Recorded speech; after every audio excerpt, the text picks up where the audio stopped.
Let's take another momentous peek into history. During World War II, the Battle of Moscow took place from October of 1941 to January of 1942. This was the single biggest battle by number of combatants in all of human history. It began with almost 2 million men on the German side and 1.4 million men on the Soviet side. By the time it was over, more than 7 million men had participated in the battle. It was a Soviet victory that ran counter to the common perception that the Soviets won only by swamping the Germans with vastly superior numbers. Throughout most of the Battle of Moscow, the Germans had the numerical superiority. Yet the Soviets not only stopped them in the defensive phase from conquering Moscow, but then went on the counter-attack and pushed the Germans back an average of 100 miles.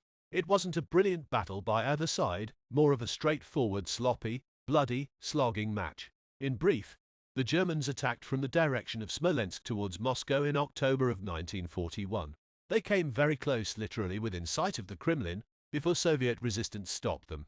German suffering was enhanced by the lack of warm winter clothing.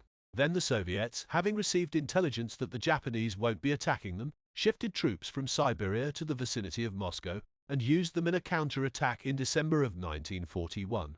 It succeeded, but then Stalin got carried away and, against the advice of his generals, insisted on a general offensive to destroy the German armies in the vicinity of Moscow.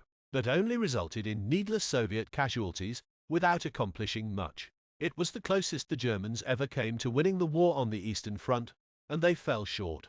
It would have been difficult for the Soviets to continue the fight effectively had they lost Moscow, not only because of the psychological and morale blow of losing their capital, but because Moscow was a vital communications and transport hub whose loss would have severed effective contact between the Soviet armies operating in the north of the USSR with those in the south. And that is aside from the Moscow region being a major industrial and armaments production center.